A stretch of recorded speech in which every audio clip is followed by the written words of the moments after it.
राज्याच्या राजकारणात कालपासून अजित पवार गटाचे खासदार सुनील तटकरे यांचं नाव चांगलंच चर्चेत आहे। तटकरेंनी शरद पवार गटाच्या खासदारांशी संपर्क साधून आमच्या सोबत या अशी ऑफर दिल्याची चर्चा आहे। खुद्द तटकरे यांनी मात्र आपण कोणाशीच संपर्क केला नसल्याचं म्हटलंय। या घडामोडीने राज्याचं राजकारण ढवळून निघालं असताना आता राष्ट्रवादी काँग्रेस शरदचंद्र पवार पक्षाचे अध्यक्ष शरद पवारांनी एक मोठं वक्तव्य केलं। त्यांच्या या वक्तव्याची आता जोरदार चर्चा सुरू झाली। मुंबई शहरात आयोजित पक्ष पदाधिकाऱ्यांची बैठक पार पडली।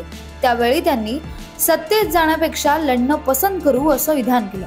आपला पक्ष सत्तेत जाणार या फक्त अफवाच आहेत। आपण जे सोबत येतील त्यांना घेऊन सत्तेत जाण्यापेक्षा लढणं पसंत करू।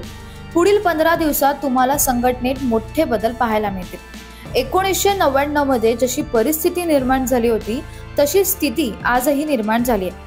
आता माझ्याकडे देण्यासाठी आणि गमावण्यासाठीही काही नाहीये असं शरद पवार म्हणाले।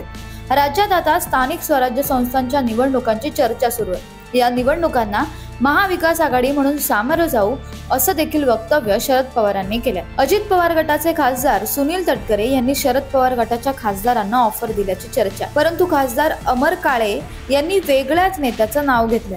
सोनिया दुहान या शरद पवार गटाच्या 7 खासदारांना संपर्क करत होत्या असा दावा अमर काळे यांनी व्यक्त केला। या प्रकाराची माहिती खासदार सुप्रिया सुळे यांना देखील दिल्याचं त्यांनी सांगितले। यावर आमदार जितेंद्र आव्हाड यांनी देखील प्रतिक्रिया दिली। ते म्हणाले, माझं एका खासदाराशी बोलणं झालं, पण इतकंच सांगतो की त्यांनी आमच्या खासदारांशी संपर्क केला होता।